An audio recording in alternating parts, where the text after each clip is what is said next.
1995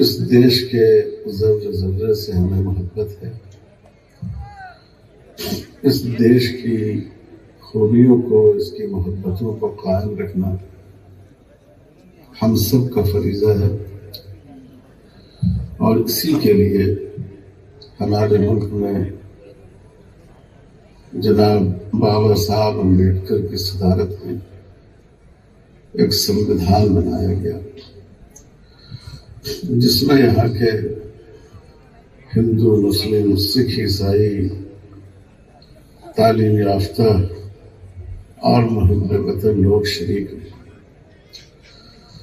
اور اس میں کچھ اس طرح اس کو بنایا گیا کہ سارے لوگ ایک دوسرے کی محبت اور احترام کے ساتھ اس دیش میں زندگی گزار سکیں. ہر ایک کو اپنے مذہب کے معاملے میں آزادی ہو، اپنے مذہبی استھلوں کے بارے میں، اپنے دھارمک مقامات کے بارے میں وہ آزاد ہو. ہمارے ہندو بھائی مندروں میں اپنی عبادت کریں، ان کا انتظام کریں. سکھ بھائی گرودواروں میں عبادت کریں، اس کا انتظام ان کے ہاتھ میں ہو. مسلمان مسجدیں بنائیں اور اس کا انتظام کریں. یہ بالکل فطری بات ہے اور بالکل جنرل جسٹس کا تقاضا ہے. اسی جذبے کے ساتھ اس ملک میں تمام قومیں رہتی آئی ہیں اور محبت کا ماحول میں لوگوں نے زندگی گزاری ہے. لیکن افسوس کی بات ہے کہ یہ جو وقف قانون لایا گیا، جو 2024 میں بل کی حیثیت سے پیش کیا گیا اور 2025 میں تعداد کی قوت سے فائدہ اٹھاتے ہوئے زور زبردستی سے اس کو پاس کرایا گیا، یہ پوری طرح ہمارے سنویدھان کی روح کے خلاف ہے. اور مسلمانوں کے لیے تو یہ بہت ہی ناقابل قبول قانون ہے. اس قانون کی وجہ سے ہماری مسجدوں، ہمارے مدرسوں، ہمارے قبرستانوں، ہماری درگاہوں، ہمارے امام باڑوں، ہمارے رفاہی اداروں کا وجود خطرے میں پڑ جائے گا اور اس پر ناجائز قبضہ کا راستہ نکل آئے گا. اسی لیے آل انڈیا مسلم پرسنل لا بورڈ پوری قوت کے ساتھ اس کی مخالفت کر رہا ہے. اور نہ صرف مسلمان بلکہ اس ملک کے تمام مذہب کے ماننے والے انصاف پسند لوگ اور اس دیش سے محبت رکھنے والے لوگ اس قانون کو غلط قرار دے رہے ہیں، نامناسب قرار دے رہے ہیں. یہ اس قانون کا واپس لیا جانا ضروری ہے. مسلمانوں کے ہاں وقف کی ایک مذہبی حیثیت ہے. اللہ تعالیٰ نے قرآن مجید میں وقف کا حکم دیا ہے. اللہ تعالیٰ نے فرمایا لن تنالوا البر مما تحبون لن تنالوا البر حتى تنفقوا مما تحبون. جب تک تم اپنی محبوب چیز کو اللہ کے راستے میں خرچ نہیں کرو گے تم نیکی کے مقام پر نہیں پہنچ سکو گے. اس آیت کے نازل ہونے کے بعد مختلف صحابہ نے جو ان کی قیمتی جائیدادیں تھیں اس کو اللہ کے راستے میں وقف کیا. ہمارے آقا اور مولا جناب محمد رسول اللہ